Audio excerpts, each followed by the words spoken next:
Hey everyone, thanks for tuning in. If you're new here, consider subscribing. It really helps keep these stories coming. And while you're here, let me know in the comments where you're listening from. Now, sit back, relax, and let's get into the story.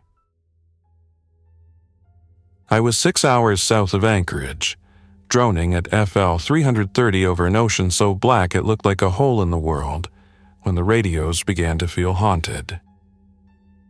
If you've never flown a freighter at night, imagine living inside a metronome. Everything is rhythm and routine. Fuel checks on the half hour, position reports at waypoints named with jokes only cartographers find funny. Engine instruments a row of green, unmoving saints. The 747-8F is built for monotony and mass. 4 quiet engines, wings like cathedral rafters, an electronic checklist that scrolls the same calm prompts at the same calm pace. No passengers, no applause on landing, only a crew that knows each other too well. A handful of bunks and pallets of things people need but never see.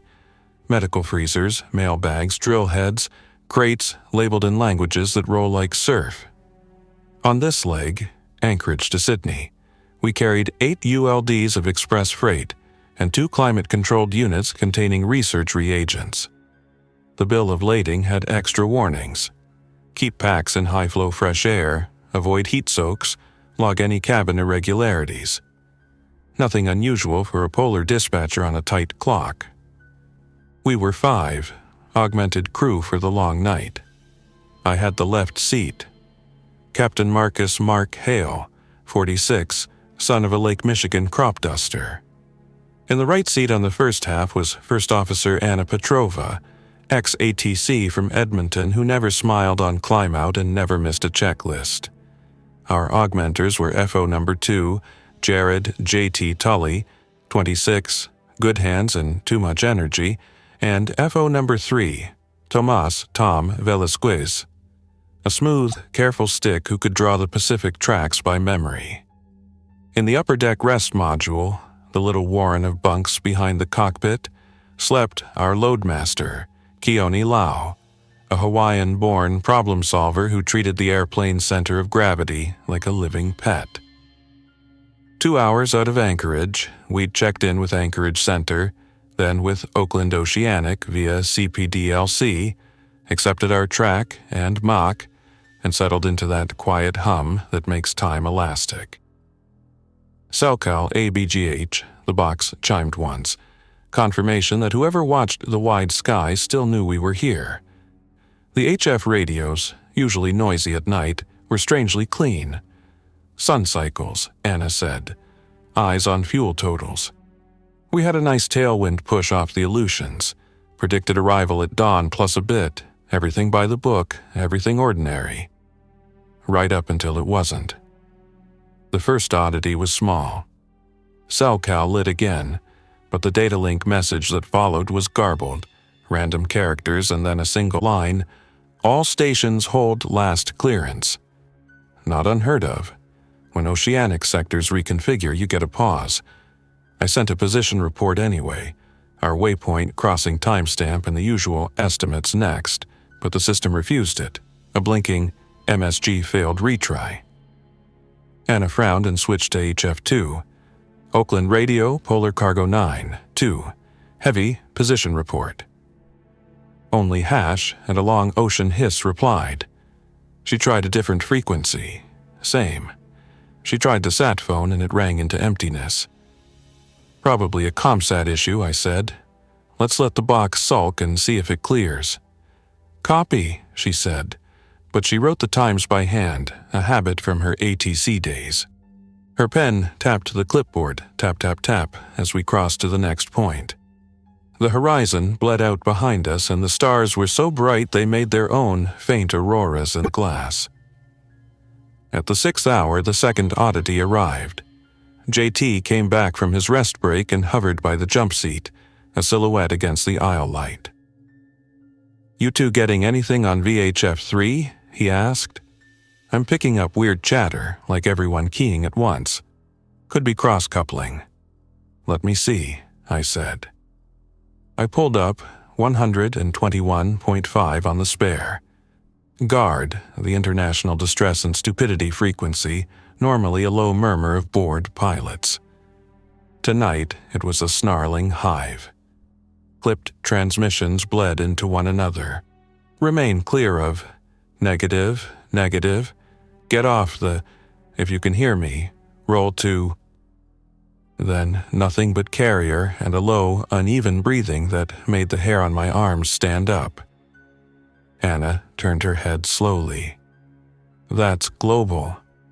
I'm going to isolate 3, I said, and put it on the speaker. We listened. A calm female voice broke through for a moment.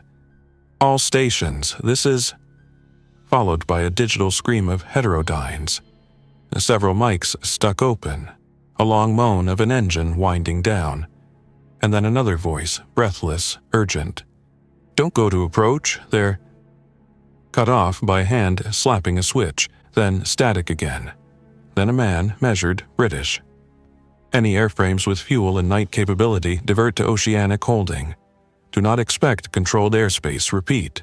Do not expect. Drowned once more by a dozen other broken pleas. JT's boundless energy drained out of his face. What the hell is that? Anna reached for the ICAS comm page like it might offer a different answer. Satcom's down. Oakland radio not answering. Guard is bedlam. She blew out a slow breath. Okay, we keep flying. We fly the airplane. We moved, under an unspoken agreement, deeper into procedures that had saved pilots in worse mysteries. If the world goes quiet, you revert to the old rules. Fly the heading, fly the Mach, fly the plan until it breaks, and then you make a new plan. I called back to the rest module, using my calmest captain voice. Tom, Keone, copy flight deck. A pause. The interphone crackled and Keone's easy tenor filled the dark. Loud and clear, Cap. You two good? All good down here, he said. Tom's bagging Z's. Okay, we're having some comms oddities. I want the cockpit door kept closed and latched.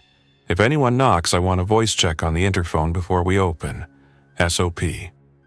You got it. And Keone, can you go ahead and pull the quarantine kit out of the big red locker? Just stage it. Don't use it. Just stage it. Another pause, slightly longer. Copy. Quarantine kit staged. He didn't ask why. Loadmasters understand that sometimes the ocean changes shape underneath you. We ran a fuel check. Totalizer matched the nav log within 100 kilos, well inside error. We were carrying no meld items, all 4 electrical generators steady, hydraulic pressures perfect, bleed air temps nominal, packs on high. We'd already set recirculation fans to off per the reagent carriage notes, pushing a near constant stream of fresh, filtered air through the upper deck. We double-checked the fume procedures all the same. Oxygen masks within reach. Smoke goggles half unclipped. If you can't trust the sky, you trust your hands and checklists. At 6 hours 20, Tom slid into the jump seat, hair flattened from the bunk, eyes clear. You called, boss? Comms anomalies. Global guard is ugly. Sit, listen. We might need to re-rack the duty schedule.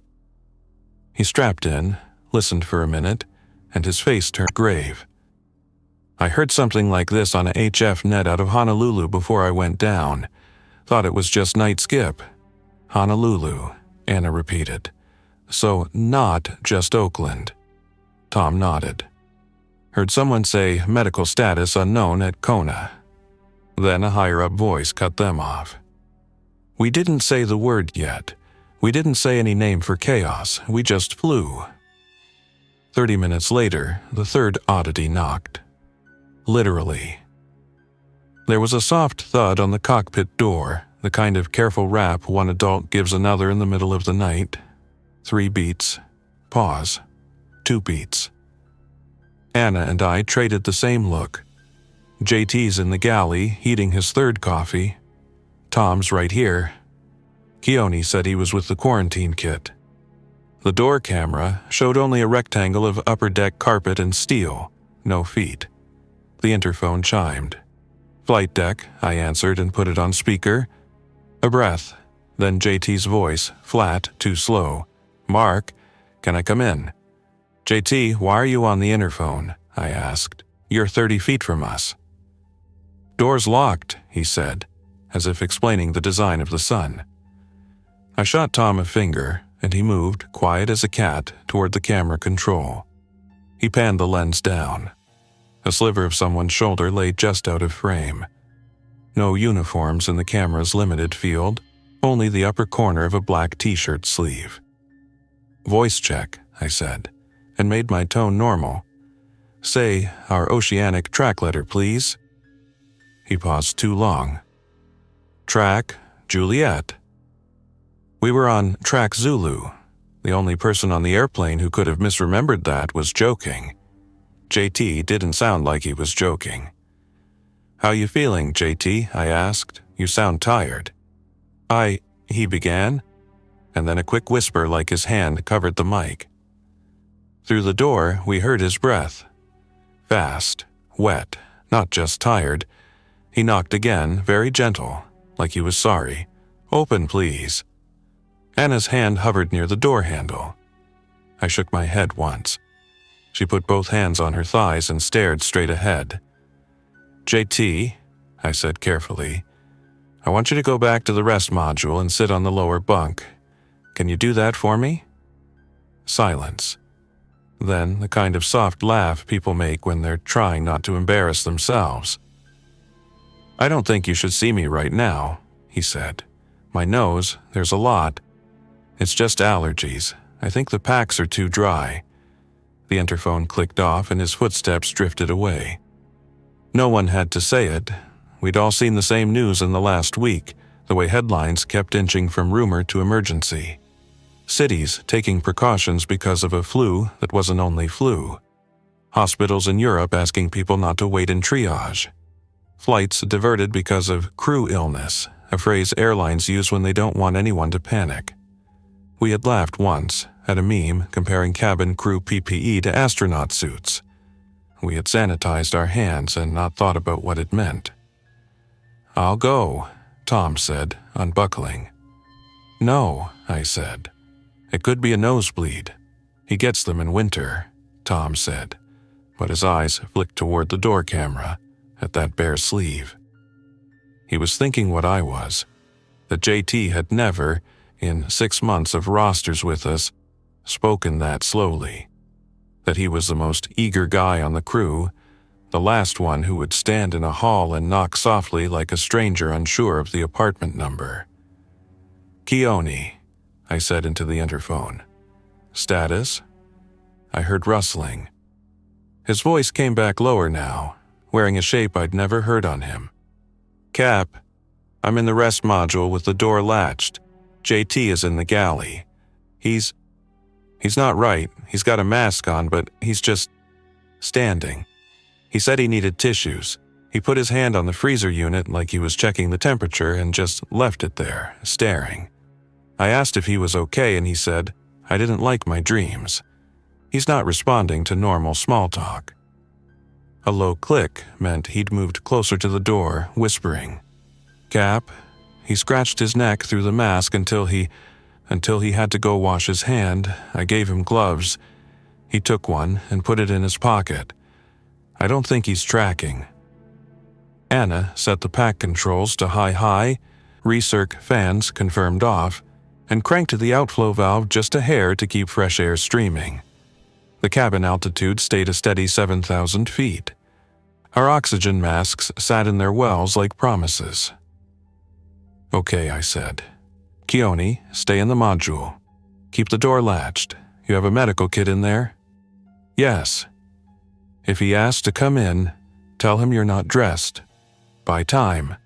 If he tries to force the door, be loud. Copy." I felt, for the first time that night, a thread of real isolation pull tight across my chest. A 4-engine airplane at night is usually a citadel, It's also a long aluminum building in which you cannot escape anyone. We were 2 rooms and a hallway from someone who had breathed the same air for 6 hours and now sounded like a stranger wearing our friend's voice. "Fuel?" I said, and hated how the word shook. Anna answered like I needed to hear a metronome again. Fuel remaining 16.8 metric. Burn on schedule. Critical point for a return crossed. Nearest runways within 2 hours. Midway, likely closed. Wake, active sometimes. Johnston Atoll, officially abandoned. PPG too far east. Honolulu to the northeast, but if what we heard on guard was true, I nodded. The simple arithmetic, turn north toward civilization and maybe meet whatever had snarled the radios. Turn south and west toward small dots of concrete and black ocean. We couldn't just aim for Australia and hope. You do not drift across the Pacific with fingers crossed. You pick a place you can actually reach and then you make the airplane and your crew survive the interim. It's your leg, I told Anna. You fly. I'll talk and manage. She swallowed, then put her hands on the yoke like it was the only solid thing in the universe. My leg. We declared, not to a frequency that would hear us, but to the logbook and to ourselves. We were diverting. We would aim for a place with enough runway and enough emptiness and hope that either the lights worked when we got there, or the moon and our landing lamps could write a runway shape on something flat. I built holds and alternates like stacking blocks.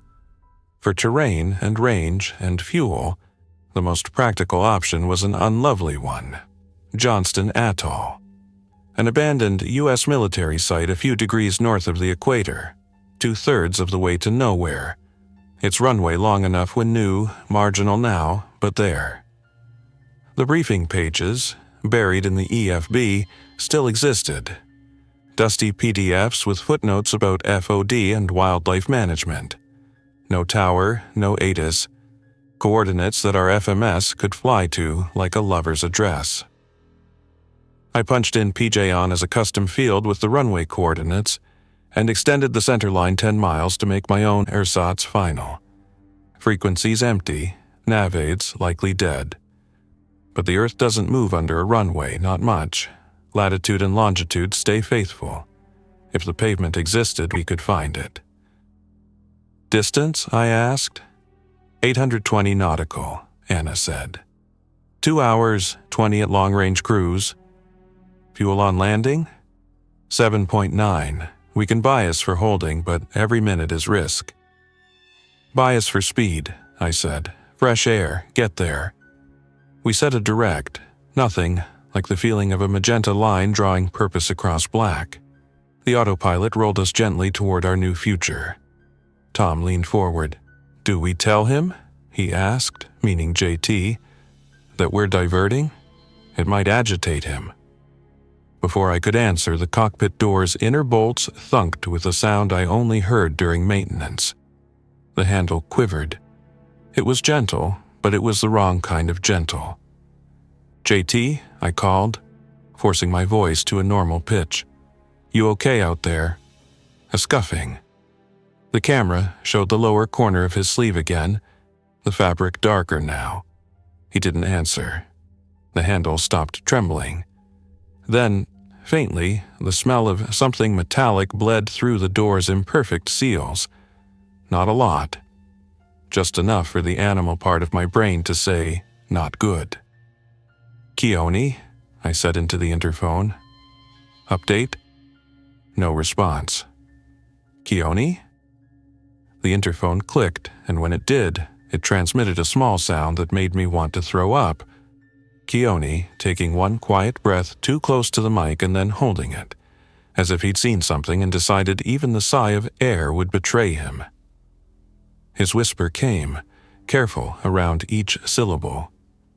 He's sitting at the top of the stairs, Cap.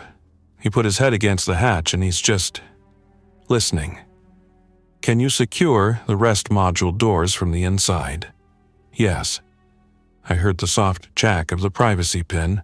I've got the med kit and an O2 cannula.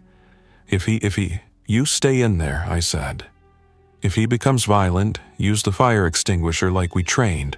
Aim at the chest, short bursts, back away and close the door. There are stories crews tell when they've had too many nights like this. Honey badger mythologies about turning galleys into fortresses. You hope they stay myth.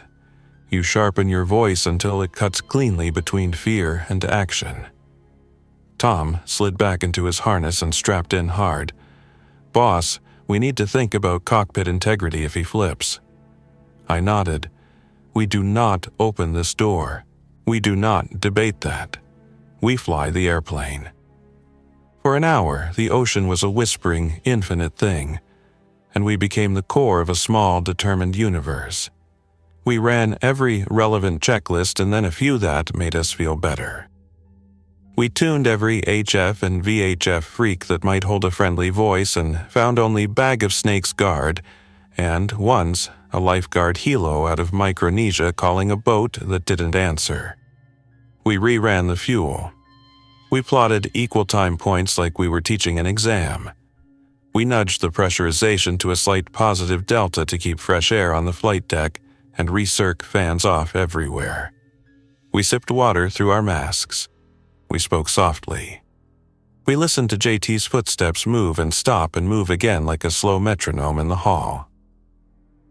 At 7:52, the SATCOM chimed one more time, and this time a voice arrived, plain and ragged, riding the empty sky. Any airframes inbound Wake, Midway, Johnston, Canton, anyone reading this, medical advisory.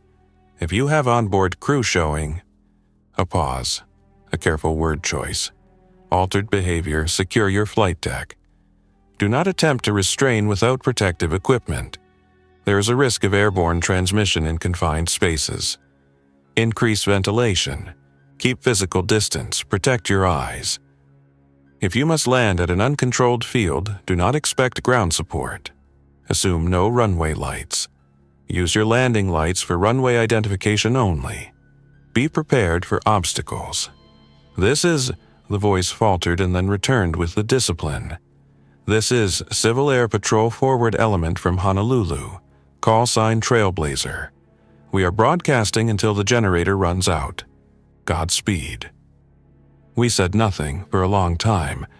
There's a point where fear becomes a tool and fits your hand like pliers. That voice gave us shape.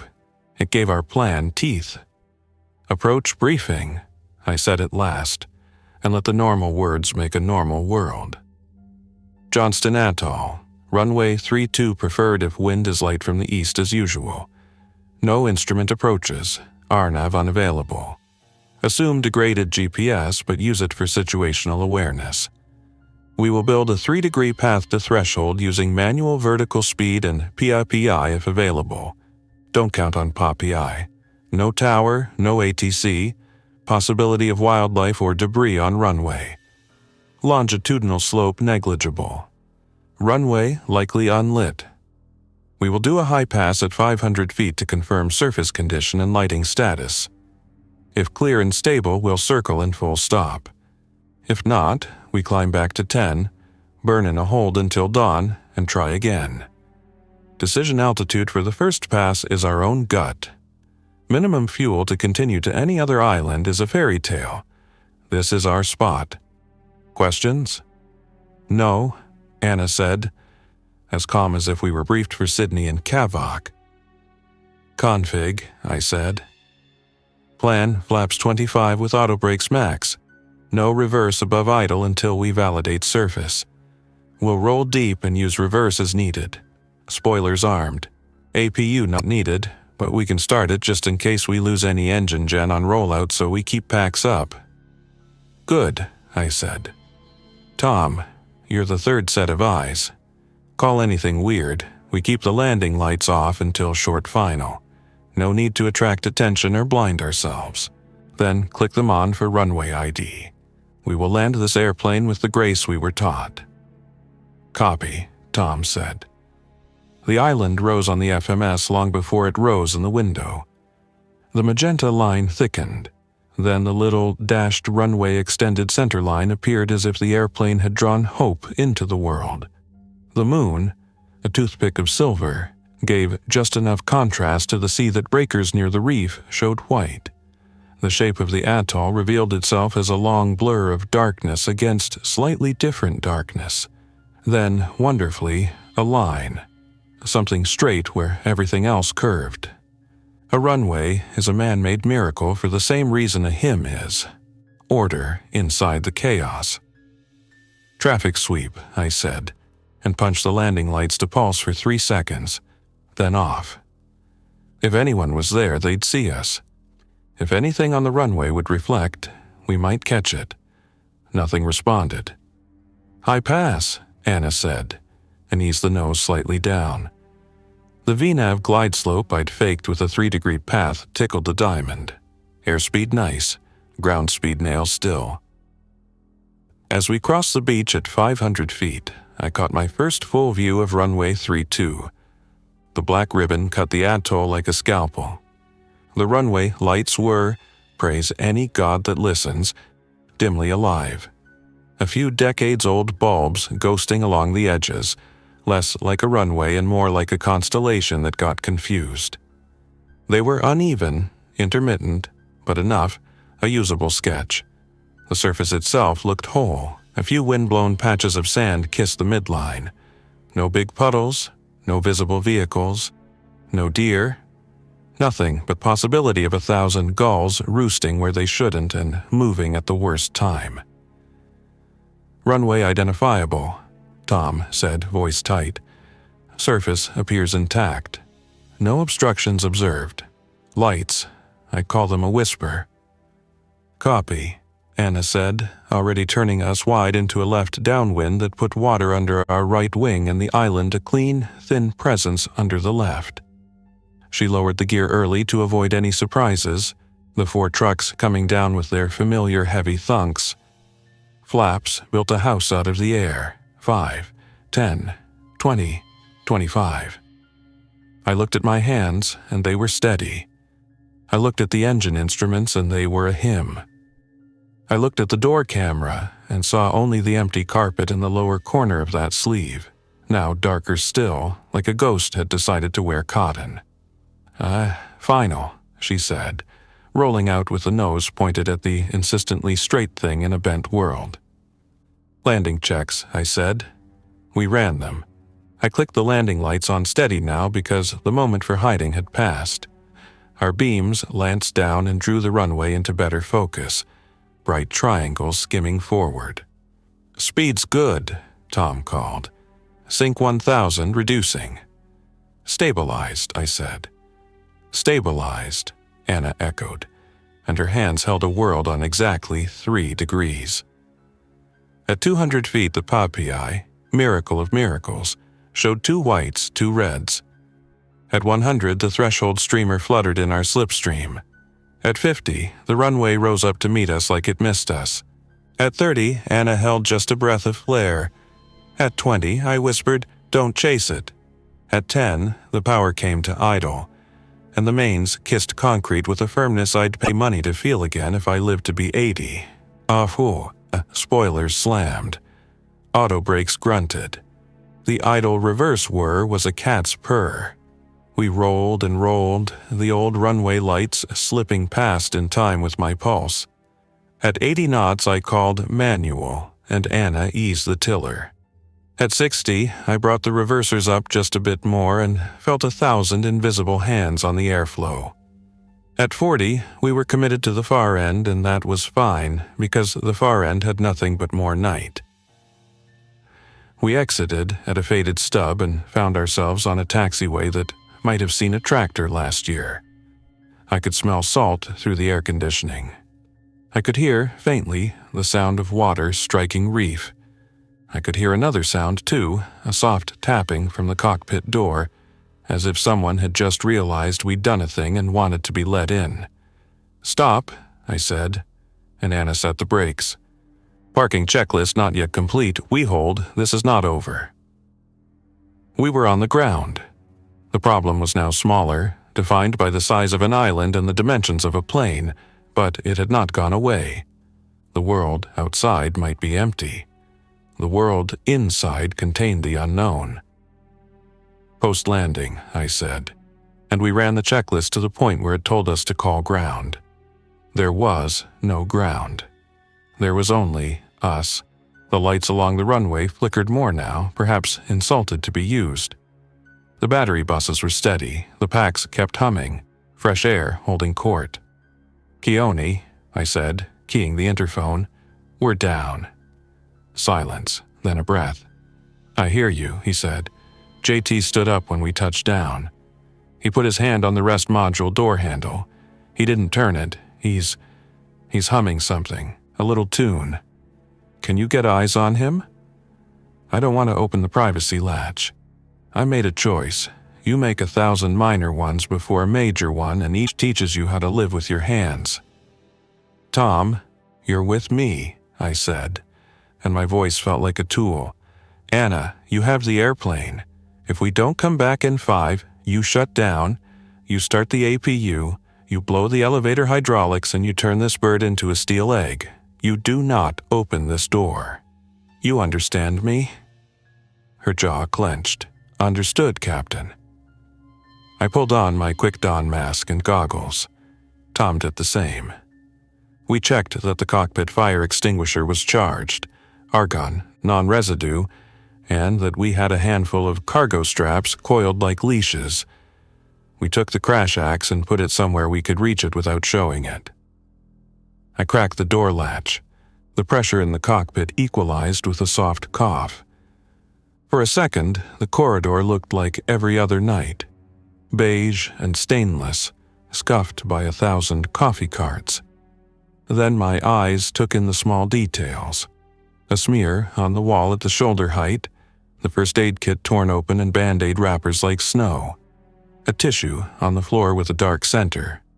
The smell of copper coins and a slightly sweet note like hot plastic. I forced my breathing slow inside the mask. "JT," I called, and my voice sounded both too loud and too small. "Buddy?" He was at the top of the rest module stairs, back to us, head tilted as if he were listening to music through the door. He wore his surgical mask like a superstition. His right hand hung at his side. In his left, he gripped the privacy pin, rolling it on the pad of his thumb as if testing how it touched his skin. "Don't come closer," he said, without turning around, and his voice was exactly JT's, except there was no energy left in it at all. "I'm sorry, I didn't want to mess up your landing." "You didn't," I said, keeping my tone conversational as the dead. "We're safe on the ground at Johnston Atoll. We're going to sit here, let the engines cool, and then we'll figure out our next move." He laughed, a single cough of a sound. "Johnston," he said. "I went down a rabbit hole about that place once. Runway built to burn bad stuff. Birds everywhere." He pressed his forehead against the door. "I am not right." "Tell me how," I said. And Tom stood behind me with the extinguisher at his thigh, breathing exactly in sync with my own. He took a breath that sounded like a leak in a plastic bag. "I woke up, and my dreams were still happening," he said softly. I could hear, like a radio, but inside my head. People talking, and none of them were here, and then my nose started and I couldn't think. I tried to read the freezer temp, and the numbers wouldn't stay put. I wanted to ask Keone to hold my hand, and then I remembered I'm not 6. "You're not," I said. "You're part of my crew." "Yeah," he whispered, like that was a word you could live inside. "But I'm also a door you shouldn't open." He finally turned his head enough that I could see his mask and the cheekbone above it. There were scratches there, shallow and red, like someone had dragged a comb. He blinked at us like the air was thick. His eyes glinted normal and wrong at the same time. No horror movie cataracts, just the kind of shine you see in a fever. I swallowed the dozen urgent things my fear wanted to make me say. I chose the ones that mattered. "Okay, we're going to bring you a mask with a little oxygen, and we're going to give you some water. We're going to keep the air moving. We're going to ask you to sit down on the floor, right there, and lean your back against the wall. Deal?" He blinked again, slower. "Yeah," he said, "deal." He slid down the wall until his back hit the carpet with a soft sigh. He set the privacy pin down gently, like it was fragile. He looked at his hands, as if unsure what they were for. "Tom," I murmured, and he passed me the small O2 bottle with a non-rebreather mask. I checked the flow, then eased it toward JT along the carpet, stopping 6 feet short. "You put that on, okay? Fresh air, it'll help." He reached for it, like a man who had once known what hands were and was relearning. I looked at Keone through the rest module peephole, a little circle of glass, one eye wide and steady. I held up a hand, 5 fingers. He nodded once. 5 minutes. Language makes do. We did not restrain JT. We did not grab. We kept the corridor between us and the cockpit door clear. We made a barricade from the meal cart and a tie-down strap, not to trap him, but to create a visual boundary for all of us. We opened the forward service door to the safety latch to pull a thread more of wind through the airplane, and the night smelled like tide pools and old concrete.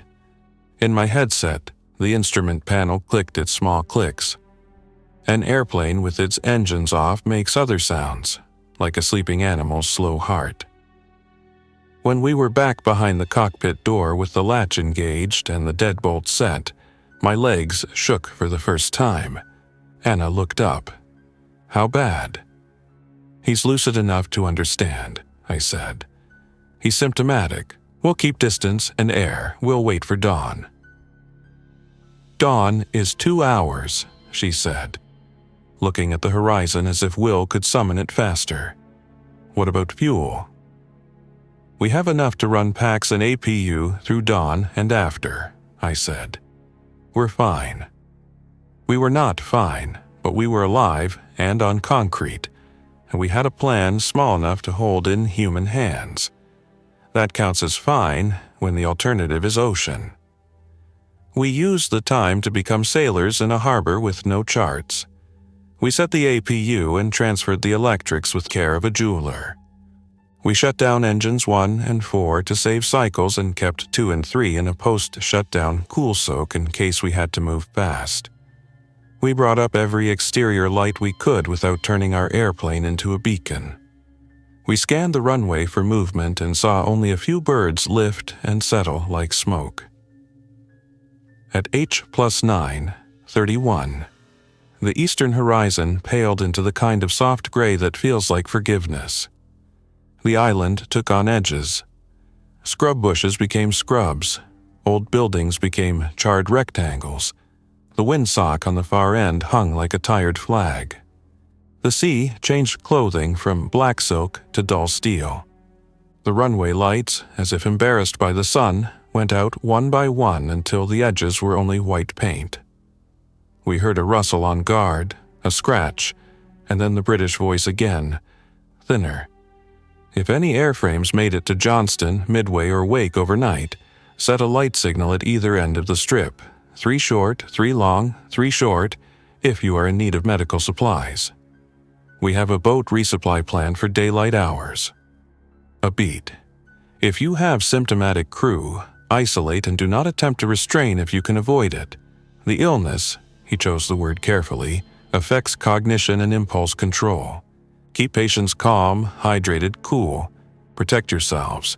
We are learning. Do not give up.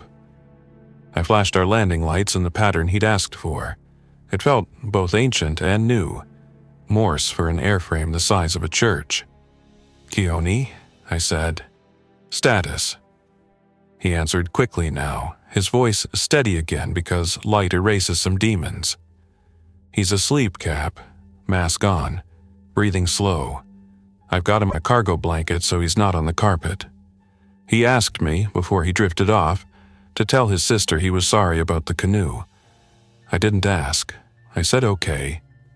"Good man," I said, mouth tight. "Keep your mask on. We'll sort the rest." Anna pointed toward the south end of the runway. A figure stood there on the shoulder, small, a dot against the concrete. They held something that flashed sunlight in 3 quick blinks, 3 slow, 3 quick. I blinked back with our lights. The figure lifted a hand, then retreated into the bush, cautious as a deer. Not alone, not entirely abandoned. A surreal comfort. We taxied very slowly toward a concrete hardstand with old tie-downs sunk like teeth. We set the parking brake and shut down the remaining engines. The airplane clicked as it cooled. The ocean made its slow, patient sound. On the table, the paper nav log lay open to a headwind we no longer had. I wrote a note across it in block print. Landed, Bound, 32, dawn. Crew, Hale, Petrova, Velasquez, Lau, Tully. Symptoms, Tully altered, air on, door secure, looking for help. We donned masks and goggles again, because daylight doesn't change the size of a virus, and unlatched the cockpit door. The corridor felt smaller. JT still slept, chin to chest, the O2 mask fogging a little with each breath. He looked very young like that. Keone sat cross-legged 6 feet away, arms resting on his knees, a surgical mask properly over his nose, eyes red-rimmed but calm. "Good job," I said. "I've been on workboats with worse nights," he said, and smiled without humor. "He'll need fluids when he wakes." "We'll get them into him," Tom said. "We'll keep him quiet."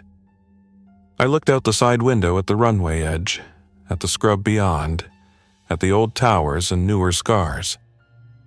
You could fly a plane 1,000 times and still the earth on the ground surprises you. I pictured the island's coordinates on a globe, a little dot in grid lines, a small certainty. I pictured a world where people used to come here to burn things that shouldn't exist and then leave. Now, we'd come to keep something else from burning us. We would make a camp inside a 747. We would ration water we could condense from air, charge handhelds on the ship's battery buses, signal the sky with landing lights like an old ship's lamp. We would keep the air flowing and hands clean and eyes protected. We would not let fear tell our hands what to do. And we would wait for whomever sent that Morse, because people who send light into the morning do not do it without intent. I sat in the left seat one more time and ran my hand along the worn, soft edge of the yoke. "Isolation," I said quietly, not to the crew but to the cabin I'd lived inside for half my life. Forced decisions. The airplane made a soft creak, as if acknowledging a truth between old friends. Outside, a bird called, curious, and then was quiet. We'd come down to a place that wasn't on anyone's vacation list, with radios that were more ghost than friend, with a crew that was 1 man altered and 4 people absolutely present. We were exactly where we had to be, which is the only definition of safe that mattered. The ocean lay patient on all sides. The sky grew brighter. Somewhere beyond that bright edge, other crews were making their own small havens in other unfinished mornings, turning concrete and aluminum and skill into something like hope. "Okay," I said, loud enough for all of us. "Here's the plan."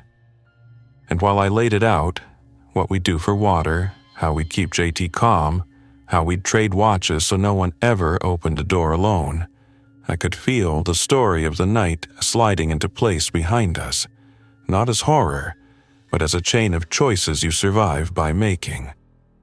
We were cargo people after all. We bring things through the dark to the place they need to be. Today, that thing was us.